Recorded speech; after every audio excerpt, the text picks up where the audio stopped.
Greetings and salutations. This is Abdelhadi with the Bitter Truth, where we may not have all the answers, but we're going to ask an awful lot of questions. You can also become a bitter pill, a spoonful of sugar, with a brand new tier of the medicine going down. Isn't that cheerful? And you can get some fabulous swag to make your life better.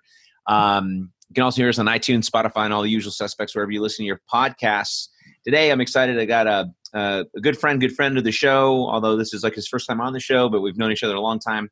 Wil Bowers, who's actually a working actor. I like to make that that distinction because, you know, there's a lot of guys who aren't actors, really. They just say they are. But Wil Bowers has an extensive list of over 40 credits, including General Hospital and Scandal. He was also a news producer back in the day at WBZ in Boston, and has done a lot of work in reporting and journalism. And so I wanted to have him come on the show and talk about some stuff. Wil, how are you, man?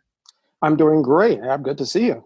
Good to see you, virtual on Zoom that it is. And we released this audio, and somebody asked me the other day, "How come you don't put the videos out?" And I'm like, I don't have the discipline to be on video. I fidget too much. You know, my contacts dry out, and I drink. You know, and I don't want to see that stuff. This way, there's more mystery. There's more of a patina of a bygone radio era. Right. You might have to wear shirts and stuff, you know. Yeah, well, yeah, I'm wearing one now that's pretty stinky. Although you can't really see how stinky it is. But I've been working from home myself. Right. But so let's we talked offline a little bit, and you've done a lot of interesting research. I wanted to kind of get you on to talk about, especially now. In fact, I just had a conversation this afternoon with a business partner, a good guy, but and not that he was saying that racism doesn't exist, but kind of going on to the whole all lives matter thing. And, I didn't necessarily explode. I was pretty passionate, but I was just sort of going, I explained that I thought it was to me, that's a cop out when people say things like it ignores some statistics. And in your research and your interviews with some of the things that you've done, let's just kind of jump into it. Sure. Yeah. I mean, yes. And particularly in context with the all lives matter, it does become a little weird for people to, when people say save the whales, you don't say save all the animals. I mean, it's not a problem. But for some reason, when you say all lives matter or Black lives matter, there's a problem. And it seems that it's the word Black. And part of the thing with the all in that is that it always said that all men are created equal. But at that time, they were still slaves, so they weren't. And then even, after with voting, 3/5 of a person. So all didn't mean Black when the Constitution was even created. Absolutely. So it's sort of baffling that it's a problem for people to realize that that the Black Lives Matter part needs to be emphasized, to be included in the all. That's what we're talking about. Sure. But as far as what you're discussing here today, or what we're discussing, I was actually involved when I was still in college. In fact, back in Boston University, it was considered one of the top journalism schools in the country at the time. And that I decided, because I was also a minor in sociology, I just happened to decide, along with a young woman that was a classmate, to go and do these interviews at prisons in Massachusetts with inmates. And one of the stipulations was no guards could be present at all, no staff at all could be present during these things. So we'd go through and they didn't get to see our tapes because we recorded it, took it back to class. We'd show it. Students would ask questions about that. We'd take those questions back as well as our own questions the next week and do that. And so we did this an entire semester. First couple of weeks, a lot of, we didn't do anything or whatever, but got past the bowl. And then it got into real discussions about things. And what was very interesting to see, first of all, as most people realize, there are percentage-wise, a lot more Black people in prison than is representative of the population, the percentage of the population. Sure, absolutely. And I think that some of the things have been showing, documentaries and things, that about 1 in 3 Black men end up in prison at some point, and 1 in about 17 white men. So a part of that is because of the fact that when people say, I just saw a meme the other day that said, hey, do you ever think about that if you weren't doing something illegal, you wouldn't get arrested in the first place? It's one of those things. Well, the fact of the matter is that a lot of times you're just plain stopped because of the fact of being Black. Right.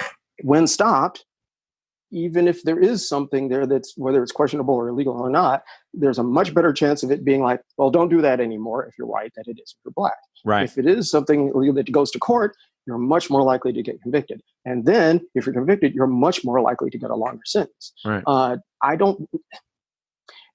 The problem is some people say, but the law isn't actually against you. Yes, but it's the use of the law that's against you. And that's why there are so many more black people in prison. You remember that Stanford swimmer guy, blonde, the rapist guy that raped a young lady, unconscious, whatever. Does anybody think that if that had been a black student, that he would have gotten a slap on the wrist that judge gave him? Oh no, and with a letter from his father, no less. Right. Yeah. Yes, and so you can't prove that, right? Because it didn't happen that way, but we know it. So that's one of the but statistically, to your point, though, a couple of things. Well, first of all, and this is a fact. This isn't the Abe or Will Gazette. This is a fact that half of all prisoners are nonviolent drug offenders. Correct. So that right there. Let's examine the drug laws. And do you need to be in jail or in rehab? That's the first thing. Second thing, 95% of all black and brown inmates plea deal. So they're not getting tried by a jury of their peers. Right. And they're told that it's going to be probably worse. Going against them if they don't. Right. So many that are even innocent just say, and take a plea deal. I mean, that was, there was this famous case with this football player at Long Beach Polytech High, who was supposed to go to USC under Pete Carroll back in the day, about 15 years ago. And young lady said that she was raped by him during nutrition break in high school in the hallway in between classes. Mm-hmm. And she was a black girl, right? So, but instead of examining her, the nurse, just called the cops straight away. Kid got arrested after school. Big kid. He was a cornerback, I think he was. And anyway, long story short, he was about 6'4" or so. And he was told straight out, if we can get a plea deal for you, we can get you off on probation, And if you don't do this, you're a big black guy, you probably won't get a favorable result from a jury. And so he's 17 years old, he's scared shitless, and he bought it. Well, the judge decided to, just throw the book at him. Kid got 5 years, got on good behavior, and then he had to wear an ankle bracelet until one of his high school alums busted this girl on tape. That she lied about the whole thing. Her mother sued the district. They got a ton of money.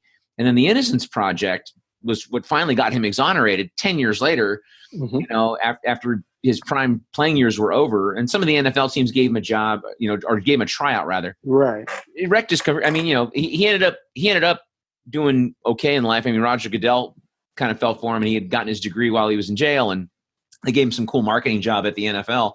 But his life got pretty much destroyed. I mean, he was able to put it back together, but the plea deal and the fact that half these kids, and I kind of got off on a tangent there, but the plea deal side of it and the fact that half these people are in jail for non-violent drug offenders. This means they're not Pablo Escobar. They're not El Chapo. Right. Yeah. Two things on that. I mean, that one is that far more black people it's been shown for sure that far more black people are put in under false pretenses because so many more of them have been exonerated by the Innocence Project. I mean, with the help of the Innocence Project. But also just the fact that there are even cases where in the study that I was, or the kind of project that I was doing, that I was working on, there was a woman in the jail, black woman, that was in there for murder. Everybody knew that she didn't do the murder. And I'm pretty sure that would include all the way up to the DA. But the thing is, you've got a conviction. And in a murder thing, it's, without a reasonable doubt that they've been convicted, correct? So if you sit there and know that somebody's in there for that, they've got to win. That's all they care about. Ultimately, because that's what's better for their record, for for their future. So now you've got to say, okay, well, we found out that we know now that this isn't the person that did it. So now you got to prove somebody else beyond a reasonable doubt, which becomes a lot harder because you had no reasonable doubt before, supposedly. Everybody actually, as it turns out, it was her sister had done it. She just wouldn't turn in her sister. But this sort of thing was happening a lot. But you mentioned the thing about the drugs. Yes, the war on drugs is especially that whole thing that was kind of spearheaded by Nixon to basically have a way to incarcerate people, and Ehrlichman even admitted that later. Well, it was to go after the peace protesters against the Vietnam War and the civil rights guys. And not unlike marijuana being made illegal in the 30s to bust a bunch of Mexicans who were coming over here to work during the Depression. Right. You know, it's not a big mystery how this stuff goes down, and it's always the drugs that kind of open your eyes versus like alcohol, say. That gets made illegal. You know, they don't make OxyContin illegal. It's full of heroin, but that's okay. You know, they don't make, but. And they don't send Rush Limbaugh to jail for being addicted to it. He gets rehab. Anybody addicted to stuff should be sent to jail. Because it was prescription, so it's kosher, right? And so. Yeah. And then gets a Medal of Freedom. So yeah. Jesus Christ. Yeah. Well, if the first 44 guys were Constantine the, we now have Commodus, and Nero is going to run in 2032. He's warming up his fiddle right now. It's idiocracy. But the point I was. Oh, good. I'm sorry. Okay, but one of the big points of what happened with this prison thing that I ended up doing was because of all the talks with these people, I started to find out more and more about what was going on in the prison system, because it wasn't filtered through the news that you get from the prison administration. Right. Because if something ever happens in a prison, who do they talk to? Do they go say, well, we're going to talk to the head of the prison administration. Now we're going to talk to a bunch of inmates. No, you never see the interviews with inmates because they don't count at that point, right? That's right. And so they can say, the prison administration can say anything. And what happened was I knew that they were going to have, before this happened, I knew because of talking to inmates there that the administration was going to try to find a way to, for at least a while, close down this computer training program that they had in the prisons. So most of the programs that they had, and remember this is at this point their early 80s. So most of the training programs that they had there were things that did nothing for people once they got out of prison. So when they were underemployed and undereducated and all that beforehand, now they add ex-con to their resume, which didn't really do much for their employment issues. And guess what? Then they'd go back to a life of whatever else, what they could do to survive. And so that kept the recidivism rate. And the recidivism rate at the time in Massachusetts was about 50% in 5 years. Do you remember what it was nationwide at the time? I'm not quite sure at the time, but it was close to the same. Okay. Last I knew, but at that time it was 50% in 5 years in Massachusetts. And I think Massachusetts was one of the better ones actually. Yeah. When you consider it. But for people who went through this computer training program, which incidentally, that program was not something the administration just offered. It had been several years. Inmates were saying, "Hey, why don't you do something that's useful here?" And asked for it, and they said no. Finally they said, okay, well, you can have a computer program, but we'll have nothing to do with it. You're on your own. Well, a couple of companies like Honeywell or whatever volunteered some equipment, old equipment, and had somebody that was there that was a good computer programmer and all that train initially some people in how to operate computers and program and all this sort of thing. And any inmate that went through the computer training program had to, before starting, promise that they would teach somebody else. Okay. And so it perpetuated itself that way and spread to 4 of the prisons in Massachusetts. And the recidivism rate then for people who went through the computer training program in 5 years was less than 3%. Wow. Less than 3%. So those people were not coming back to prison. They were actually, they had skills now that were actually needed, and they got jobs, and they didn't need to steal or anything like that before, and they ended up not back in prison. And the inmates were all telling me that the administration didn't like that because they didn't even have a key. The administration didn't even have a key to the computer, right? Because they were not even part of it. And so they said, we know they're going to do something to try to close it down. Sure enough, almost 7 months or so later, there was a big story about a raid at the prison in Framingham, Massachusetts, that it revealed a computerized gambling and drug and prostitution ring. And of course, everybody interviewed all the usual suspects of the administration and stuff like that. And it was big front page story. Wow. I was still a senior at that time in college, starting my investigative reporting project at that point. And I did my piece investigating that. So I ended up being able to get an interview with like an inmate who was now in sort of a kind of outside situation now, not in prisons, kind of like a halfway sort of thing. Sure. And what really happened was they found, for the drug part, as far as we know, a couple of Tylenol and a joint.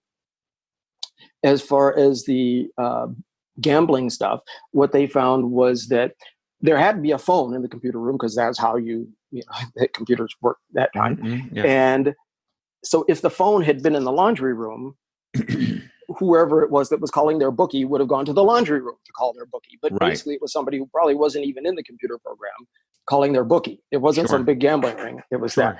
And so there was really no there, but it was front page news and was a cause of them then shutting down the computer program.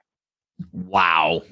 And they didn't shut it down permanently, but they did shut it down for quite a while. And in fact, I had an interview with the second in command of the entire corrections department at the time.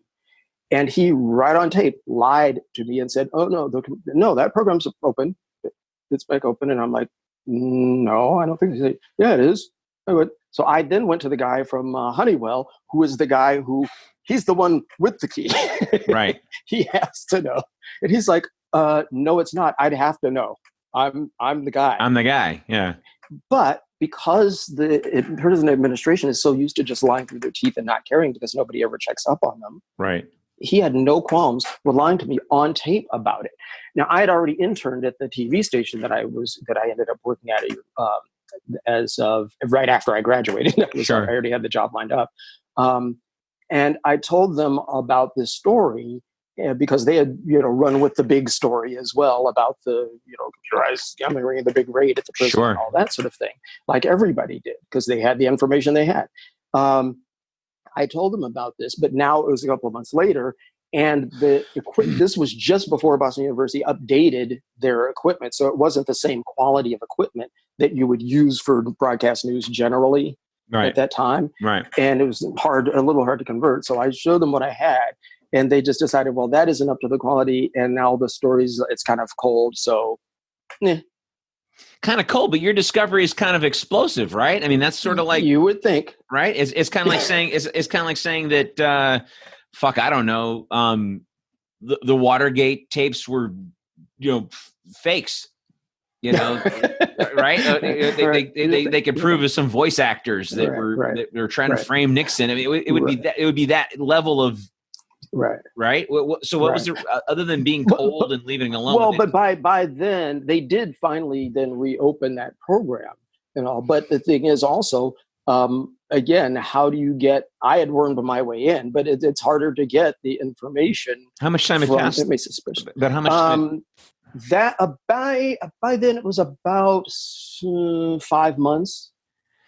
Yeah, see, and how many guys got screwed because I mean. You know what I mean? How long did that program last? About a month, 3 weeks, or was it like the training for the for an training? The closure of it probably lasted around 6 or 7 months, but because it had happened a while before it went. No, I mean, but if an inmate was involved, if an inmate was in the program, they generally were depending on how far they wanted to go. It was generally a few months program, like 2 to 3 months of training.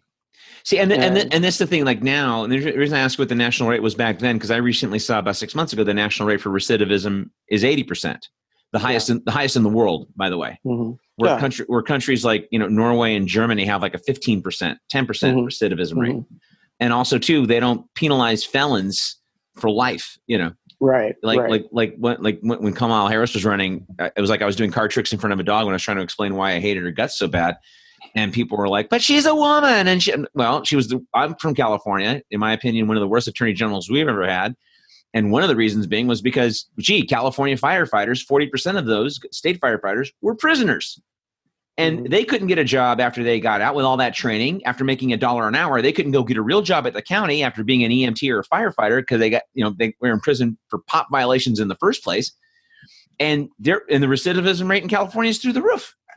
Yeah. And you're sitting there going, well, God damn it. Like, how are you supposed to give a guy a break, pay his debt to society? It's just the gift that keeps giving the way we do it.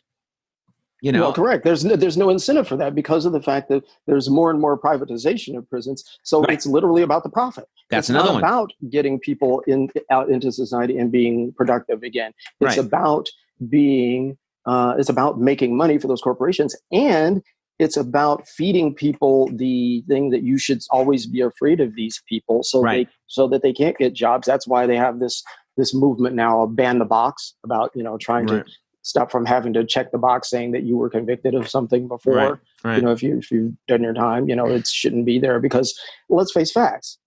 Whether you served your time and not, if you served your time and all that sort of thing, even though you've now served it, there are going to be some people out there that say, I've got this one person who matches everything that I need, and I've got this other person who matches everything I need, but he's a convicted felon. Let me see, which one should I choose to work in my store by the cash register? Well, and they don't seem to care what the why is either.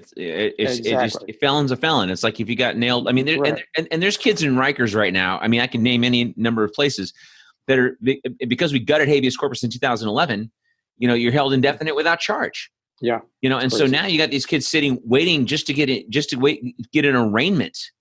And they've been sitting 2 or 3 years in jail in a tough place because they got nailed with 3 joints in a backpack in 2015, and no one cares. It's like we have a 2-tier justice system in this country, man, and it does skew more toward race. And so when people tell you, for example, that there is no race, or it's not systemic, like how do you, because the joke I always make, or not even joke really, but the point I always make is, well, great, would you trade places with a black person? Right. Because Chris Rock had a great joke about that. Yeah. No, exactly. Well, no, I still wouldn't want to be, and he was rich, like that's what. Right. There's a one-legged busboy in this restaurant, in this bar right now that won't trade places with me, and I'm rich. Write this white thing out and see how far it goes. Right. Exactly.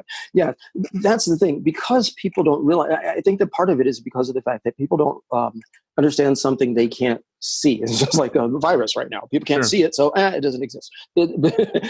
People can't see. And particularly with people that themselves, they're sort of a middle ground person. The people that don't particularly harbor feelings against whatever it is, black, no, right, no, I'm not saying that sort of thing, right? But because they haven't had anything happen to them, I actually had a neighbor I was just talking to the other day, and she was, saying about, I don't, I try not to involve myself in all that, and I'm like, you can choose to do that because you are a straight white woman. Right. I, on the other hand, don't have that luxury. Gay, black, interracially married. Right. And so all the, one more Supreme Court justice, and my marriage might be toast, which costs me money. You never know. It's supposed to be settled law. And she said, well, wouldn't you be grandfathered in? And I'm like, well, I might be, because I'm already married. But here's the thing: that's not the point. See, what about that's 50 years from now? That's the big people like that. That's their big comeback. Is, well, hopefully you'll get grandfathered in and hunky dory, right? And apparently, you and your husband live in a decent neighborhood or whatever. Yeah. But like you said, your husband's white. How many times does he get stopped coming home? I got buddies that I golf with out here that finance guys and whatnot, that are black and just middle-aged bald guys like me, right? And they get stopped on the way home in their neighborhood because they get their stuff taken, and the cop gives it back to him. He says, well, why was I stopped? And I just want to make sure you live here. Right. Yeah. Why the fuck else wouldn't he live here? I mean, it's like, I never get stopped. And this is my point. And I pass for white. So it's like, I never get stopped coming home. Well, yeah. And I've been very lucky. I've been stopped very, very little. It has definitely happened. And I know in those cases that it was because they were like, they just saw a black guy saying, checking. And maybe it's late at night and it's near the end of the month and trying to meet the quote or something. I don't know, but sure. But yeah, so I have been. Fortunately, I'm like the biggest goody two shoes in the world, but I particularly was as a kid. I was never the one that looked Jesus Christ! Oh my goodness, I was followed around stores like you would not believe, like, see every store. Well, I that's used my to joke point. that I would take I'd take somebody like you with me, and I just go to one end of the store, and you could be in the other half, and just take everything, and we'd split the loot. You know what I mean? Because I was literally followed around stores all the time. Well, and as we have seen, goody two shoes or not, it doesn't preclude you from getting shot. I mean, like Sandra Bland, that story's a heartbreaker. I mean, she had just interviewed and found out she got a job at some university when that idiot pulled her over. And then, he picks a fight with her over smoking a cigarette, and then has her arrested and got fired, which, to the credit of the police department in that town, East Texas, I think, he got fired immediately, because when they reviewed the tape, they're going, "What the fuck is your problem?" Yeah. Kind of a thing. That one's a particularly hard one for me. Yeah. But it's not the only one. No, there are many. It was a particularly hard one for me because about a year and a half before that happened, I had talked to my cousins, about our services, how they are, and that had she been privy to that, she could have actually been if she had an attorney in that situation. Listen, right? If she had an attorney, and absolutely. Well, the thing about it is she had just moved to there in Texas. She hadn't been there for very long. She was living up in she was living up in Northern Illinois. Right. And guess who was good friends of hers from church? My cousins, who I had tried to get to take this on and spread it around their church. Right. And she was good friends of her. They were good friends of hers from church, and they, Facebook had the bulletin from her. Sure. And stuff you don't have to be vague about it. I mean, you market a legal service that is needed and has a 24/7 access to an attorney if you need one. And I mean, I got cousins that look the part. I got cousins that are Arab that look the part. And they've had it and used it because they look the part. Right. And so, but to your point though, and we got a few minutes here before we start wrapping up, but when there's just so many frustrating things about people that refuse to have any empathy at all. And it's like, and to me, these people, like your neighbor, I don't know how close you guys are, if you get dinner once in a while together or whatever, but it just seems to me like these people don't really know any black people or any Latino people or any people other than white people. Not well. Well, it's like, oh yeah, Joe at the job. Well, you don't know Joe, obviously, because you don't talk about this shit at work. Right. But if you were to pick his brain over a sandwich, I guarantee you'd have a couple stories that would curl your hair. Correct. I mean, goddamn it, Philando Castile was a card-carrying member of the NRA. Cue the crickets. Did you see the NRA come out for him? Not at all. No, not at all. Right. And so, amazing silence. And this thing, like I'm not advocating. Well, I am kind of advocating protest, but I'm not advocating, some violent rioting, like the Bosnia Herzegovina thing in the 90s, where you come down to a full scale war. Right. But something has got to give, and it's got to give systemically, and we're not going to do it just by voting. No, exactly. That's for sure. Because even at that, as long as corporations are basically influencing a lot of the stuff, even when you get into office, people are often said to me, "Hey, you should run for office. You should be some sort of politician." And it actually crossed my mind at one point when I was much younger. But then I thought, but then you get to the point where you have to, if you're keeping it at it, you're going to have all this money coming in from these corporate things, and then you're sitting there. Do I compromise my morals? Not, whatever, that sort of thing. Yeah. And I'm like, I just don't even want to be there. And in fact, I quit broadcast journalism because I figured I'd be dead by the time I was 50 if I kept at that business. Stressful. Because again, it was about ratings. It used to be about informing people. Right. It was about ratings, and it was getting more and more so. And I have to say, Boston was better than most at that point. I mean, we'd see some like LA local news at the time, and we'd just be like, "Are you kidding me?" Yeah, I agree.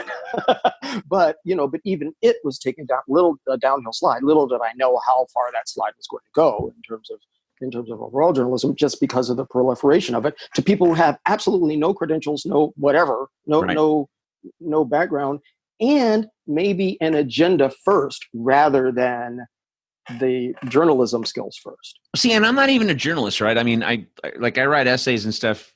But you do a lot more research than most journalists. Well, and that's what scares me. That's what scares me. I mean, a few weeks back, I wrote a piece for the Texas Free Press called "Fire 'Em All, Start Over," and I started off my little research, whatever, with the idea that most cops don't go to college, kind of a little shithead elitist view.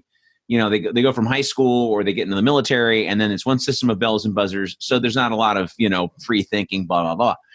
Well, and I started doing some research. God damn it, I was wrong. So I had to find another reason why cops are so goddamn violent, because 85% of them do have some kind of a secondary degree. 50% of them have an AA degree or more. 30% of them have a bachelor's, and 5% of them have a master's. Mm-hmm. But then then I started doing some more digging. Turns out 70% of violent traffic stops are by cops who have a degree. And why is that? Well, because they know what the system is. So they're going to make more stops. Because that you're rewarded for that. They're not going to change the system because they got an education. They know the system, so they're going to work the system. Well, that increases their contact. If you increase your contact, you increase your chances of a Sandra Bland or Freddie Gray or whatever, right? And so I had to change my entire thing and ask different questions and not come up with this simplistic answer that I initially had. But what scares me about that is I see like fucking Snopes. They'll call like some police department. Is it true that da-da-da? And the police, like the guy lied to you. No. And that's their thing. Oh, so this is false. And that's their thing. I mean, it's like, what kind of journalism is this? Not even journalism. It's like, I'm not even a journalist. And I know more to ask a handful of like shitty softball questions just so I can go to brunch, Get it done. Yes, exactly. No, that's very true. But you also have to ask how it's also happening that like this, there was a guy just yesterday, I believe, that was arrested after 2 shootings 2 days in a row. And one was like at it was like at a store or something like that. And he had an AK-47 apparently, or AR-15. I can't remember now, whichever. Anyway, he had one of these that goes as opposed to bang bang, like real fast. It's not a 38. Exactly. And the cops came, and he was slightly wounded. The last report I saw, he's expected to fully recover, and he was arrested, expected to fully recover, and all this, and he was armed, and he actually shot at police. Wow. With it. Do you want to guess what race he is? He's a white guy. Of course he was. He's a white. And so here's the thing. This is why when you say it's not necessarily about laws, because I had somebody recently say to me, "What laws prevent you from doing anything as a black person?" Well, it's not so much the laws sometimes themselves, even though there are some still that do have. I mean, let's put it regulations. It's like redlining hasn't completely gone away. No, it hasn't. And things like that. But the thing is that the law didn't change because that guy was black or because that guy was white. It was just the police response to it changed. Sure. Well, Dylan Roof, upon arrest, got driven through a Burger King because the cops felt sorry for him. If Dylan Roof shot up a white church and he happened to be a black guy, would he have gone up Burger King? No, he wouldn't have been arrested in the first place. They'd have shot him it would have been, and they would have found a gun or whatever, and they would have said, he tried to resist, and or they even thought it was a gun, right? Even though it was a wallet, right, or a cell phone, right? And it's like, and this. So in wrapping up, let me ask you, like, this is kind of a you can't do this in a second, so pardon me for even asking this question, but how leaving the listener with something, that you like, because you and I, we're preaching the choir, right? We get it. You and me, we're altos and tenors. We're yelling at the choir right now. We get it. So how, what's the one thing you can say to somebody, not to necessarily prove, but to get them to just reconsider the idea that there's no systemic racism? Because, it's not Jim Crow anymore. He goes by James now. He's sophisticated. Right. Sophisticated. He wears a herringbone jacket. He's got leather elbow patches, and he smokes a pipe now. And he holds If I were to have a just super succinct thing to say about that, I would say, even though if they're not in the choir, they're not as likely to do this, but I would say watch 13th. The documentary. Yeah, it's on Netflix. Yeah, I've seen it a couple times. And because it gives a pretty succinct explanation of how it just went from slavery to then, doing the things like blowing up any place where black people got any kind of prosperity going. Tulsa. Not just in Tulsa. No, I know. People now know, finally they know about Tulsa, which I've known about for years, but they still don't know about, quote, Red Summer and all this, which is about Sure. a 2 or 3 year span of a bunch of different cities in, in Arkansas and Florida and where, all these various, Chicago as well, all these sorts of things where things like that happened as well. So you do that, you do the Homestead Act, but don't include the black folks. You do, New Deal, but pretty much don't include the black folks. You do all these other things. The GI Bill, which got kicked, the GI Bill that got kicked down to states' rights. Right. So the southern states could elect not to give it to black people if they didn't want to. So you fought in the war, but you don't get your GI Bill. You had to move to California or go to New York. You couldn't get it in Georgia. You couldn't get it in South Carolina.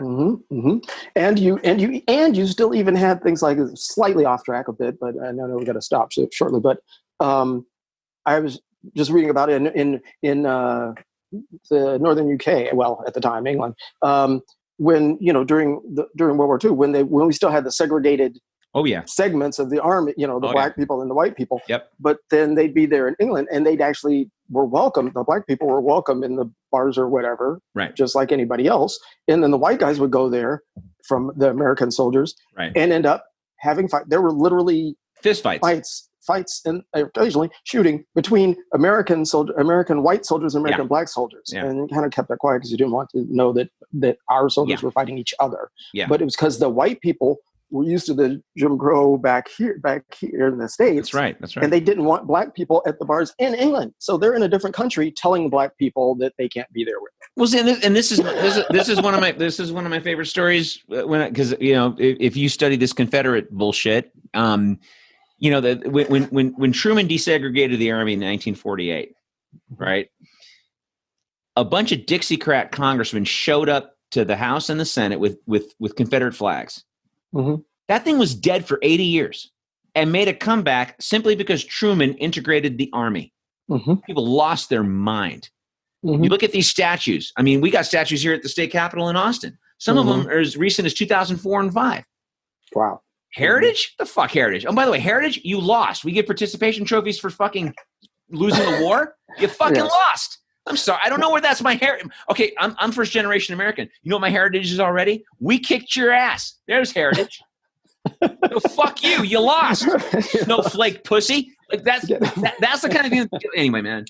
Yes. No, exactly. So I would say, watch something like that because it follows the trail all the way through and including the mass incarceration of black men being used as the new form of Jim Crow. In the 13th Amendment, that line in the 13th Amendment, we're going to free slaves, but if you're a prisoner, if you're a prisoner, then we can do it. And so that's how America was built. I mean, the White House was built with slaves, but itself. Well, the railroads were built with chain gangs and that sort of thing. Chain gangs and the Chinese and the Irish. I mean, and them too. Exactly. And in leaving. The one thing that I always point out to people, because Eisenhower said this: you got to work for people. You got to work with people where they are, not where you wish they were. Right. And when Brown versus Topeka went down, Eisenhower said this. He was like, "Well, you can't expect to unshackle people that have been shackled for 400 years, put them on the starting line with people who have never been chained, and expect them to have a fair race. Right. It's not going to be a fair race." And the example I always use is the first 100 years of Haiti's, the only successful slave revolt was Haiti against the French. And for that, they had to pay reparations to the French for the first 100 years, 80% of their GDP because of lost income to the French. Could you imagine if America had to pay 80% of its GDP to Britain, where we wouldn't be here? Nope. We had free labor, we had free stuff, we had free land, free, literally. And comparing Haiti to the United States is like comparing Skittles to lobster, right? Yes. So anyway, man, well, listen, we can go on for another whole session here, and but I'd love to have you come back and talk about some other things. I mean, this was great, and I'm really glad you came on. Sure. I appreciate being asked to be on. Well, thank you, and I'm glad you're enjoying Austin. Yeah, man. Best decision I ever made was getting out of here. Especially considering that I half convinced you to go and then didn't go myself. Yeah, well, I don't take it personally. There were other factors involved that we won't get into here. Anyway, man. Hey, folks, my guest has been Wil Bowers. I hope you enjoyed what you heard. And again, patreon.com/The Bitter Truth. And as always, iTunes, Spotify, YouTube, the whole 9 yards. You can listen anytime you want. And if this stuff makes you uncomfortable, it's supposed to. Sleep tight.